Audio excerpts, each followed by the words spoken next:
Assalamualaikum students, I am your facilitator Mehvi Shimran, and in this week we are going to talk about the use of AV aids in presentations.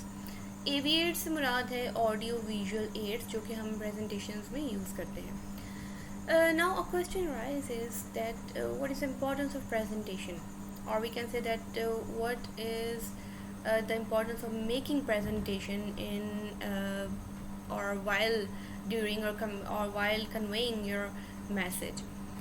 जब भी हम किसी meeting में होते हैं या जब भी हम बिजनेस एंड कम्युनिकेशन राइटिंग की बात करते हैं तो उसमें presentation skills are very important one.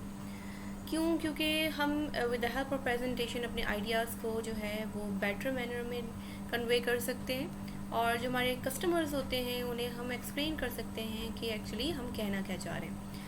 तो आज हम ये देखेंगे कि प्रेजेंटेशंस किस तरीके से बनानी चाहिए, इनमें कौन कौन से एलिमेंट्स जो हैं वो इम्पॉर्टेंट वन है, और इसके साथ हम ये भी देखेंगे कि लर्निंग रिसोर्सेज कितने इम्पॉर्टेंट हैं प्रेजेंटेशंस में.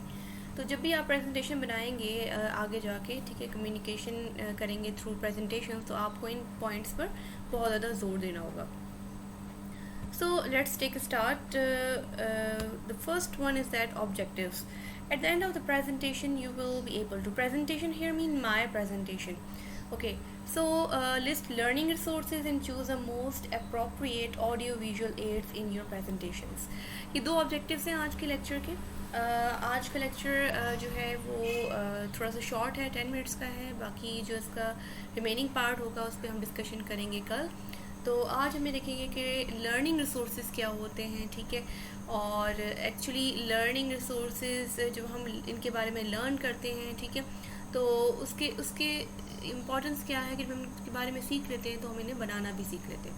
And choose the most appropriate audio visual aids in your presentation. This is the main की पॉइंट ऑफ माई प्रेजेंटेशन कि हमें कौन कौन से ऐसे जो हैं वो एड्स ज़रूरी होते हैं या हम कहते हैं नेसेसरी होते हैं हम प्रेजेंटेशंस को बना रहे होते हैं. Define resources. The term resource is normally used to describe funds. A source of supply or support available means.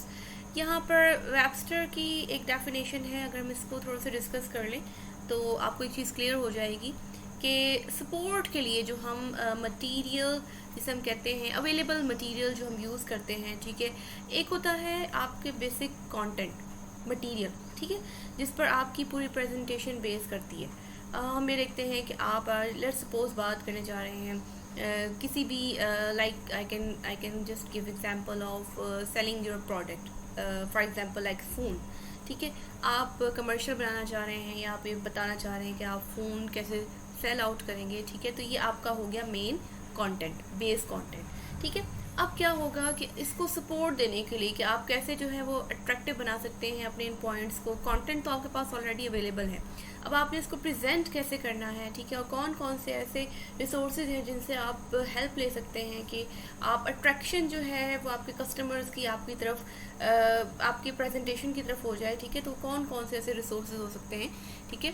तो वेबस्टर ये कहता है सोर्स ऑफ सप्लाई और सपोर्ट अवेलेबल मींस, ठीक है, कि आपके पास जो मटेरियल होगा अगर आप इनको सपोर्ट प्रोवाइड करते हैं, ठीक है, या सोर्स ऑफ सप्लाई प्रोवाइड करते हैं with the help of that material is called your resources.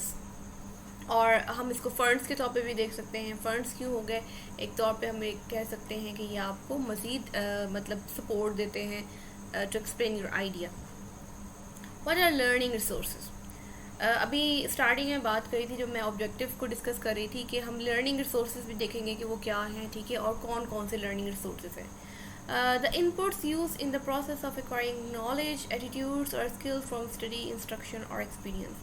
Learning resources क्या होते हैं एक्चुअली जब आप अपना मेन कंटेंट चूज़ करने लगते हैं, ठीक है. जैसे मैंने अभी एग्जांपल दिया आपको कि आप फ़ोन को सेल करना चाह रहे हैं, ठीक है, तो आप क्या करेंगे कि आप मटेरियल ढूंढेंगे.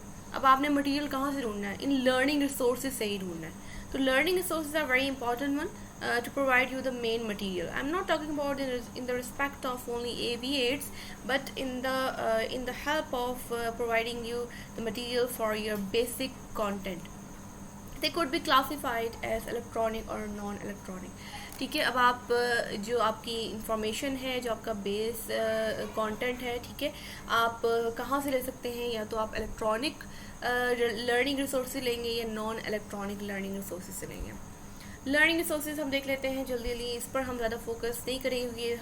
मतलब आजकल के ज़माने बहुत नो हाउ है लोगों को कि कौन कौन से होते हैं। नॉन इलेक्ट्रॉनिक में बुक्स आती हैं, हैंड आउट्स हैं, चॉक एंड बोर्ड है, मॉडल्स हैं, फ्लिप चार्ट्स हैं, ठीक है। इलेक्ट्रॉनिक में ओवरहेड प्रोजेक्टर है, स्लाइड प्रोजेक्टर है, कंप्यूटर है, इंटरनेट है। इनकी मदद से जो है वो हम ना सिर्फ अपने एविएट्स चूज़ कर सकते हैं, ठीक है, इसके अलावा जो है वो हम अपने मेन कंटेंट जो हमारा बेस करता है, जो हमारा लेक्चर है, ठीक है, या जो हमारा एक प्रेजेंटेशन का मटेरियल है, वो भी हम यहाँ से लर्निंग रिसोर्सेज से ले सकते हैं। सो here you can see one picture worth 10,000 words. It's an old Chinese proverb. You can see here कि यहाँ पर कुछ लोग हैं खड़े हुए, ठीक है। If I just use the cursor here, ठीक है, आप देख सकते हैं कि यहाँ पे कुछ लोग हैं, ठीक है, और एक चेयर है। बेस तो मेन में चेयर ही देख रही है, ठीक है, और आप देख रहे हैं कि बहुत सारे लोग जो हैं वो इस चेयर की तरफ देख रहे हैं। एक प्रेजेंट कर रहा है इस चेयर को, और यहाँ पर देख सकते हैं कि एक आदमी खड़ा हुआ है और उसके हाथ में एक नाइफ़ है, ठीक है। तो हो सकता है कि ये जो आगे बंदा खड़ा हुआ है और ये जो पीछे है, ठीक है, एक ह्यूमन बीइंग खड़ा हुआ है, मैन खड़ा हुआ है, इन दोनों का आपस में लिंक हो, और ये जिसको वेलकम कर रहा है तो बिठाने के लिए, ठीक है, तो हो सकता है कि इसने खुद ही प्लान किया हो कि जैसे ही यहाँ पर बैठेगा उसको स्टैप जो है वो कर देगा आगे।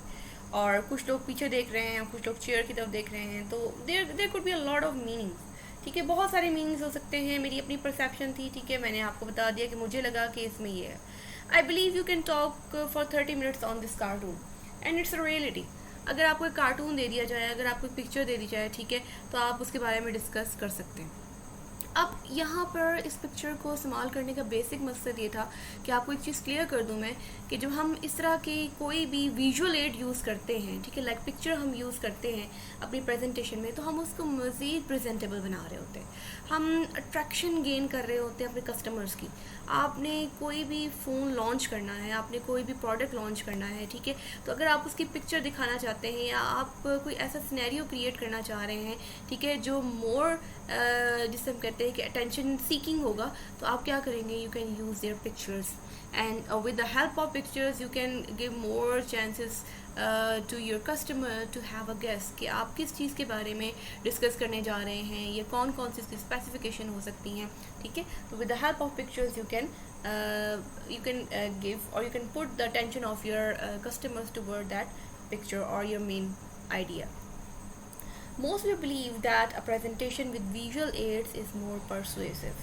ये एक बहुत ही क्लियर कट वे में बता दिया गया है यहाँ पे, ठीक है, कि अगर आप परसुएट करना चाहते हैं, इंस्पायर करना चाहते हैं, इन्फ्लुएंस करना चाहते हैं लोगों को, तो आप अपनी प्रेजेंटेशन में विजुअल एड्स का इस्तेमाल करते हैं। Now I am focusing on the visual aids. Visual aids क्या करती हैं? इम्प्रूव कम्युनिकेशन इफेक्टिवनेस, आपकी कम्युनिकेशन को बेटर कर देती हैं, इफेक्टिव बनाती हैं। Improve audience perception of presenter, ठीक है, जो ऑडियंस की परसेप्शन होती हो सकता है कि एक जो, क्योंकि we all are human beings, ठीक है, और हमारे जो माइंड्स हैं वो एक दूसरे से डिफरेंट है। तो होता क्या है कि जब आप किसी चीज़ के बारे में ऑरली बता रहे होते हैं, रिटन वे में बता रहे होते हैं, तो वो आइडिया इतना क्लियर नहीं होता, लेकिन जब आप उसको एक विजुअल इफेक्ट के साथ एक्सप्लेन करते हैं तो वो क्लियर हो जाता है कि एक्चुअली वो चीज़ क्या है।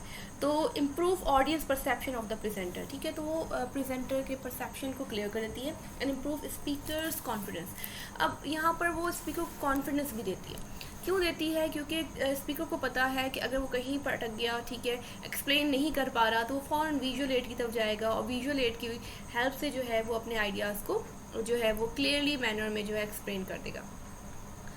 Okay, so this is the main, I can say that importance of or we can say these are the most important points to use AV8s in your presentation to make your presentation more persuasive. आज हम सिर्फ इतनी ही बात करेंगे इसके बारे में। कल के लेक्चर में इंशाल्लाह मैं इसको कंप्लीट करूँगी और मज़ीद हम इसको आगे जाके देखेंगे कि इसमें मज़ीद चीज़ें क्या हैं। So from my side, Allah Hafiz for today and inshallah see you tomorrow.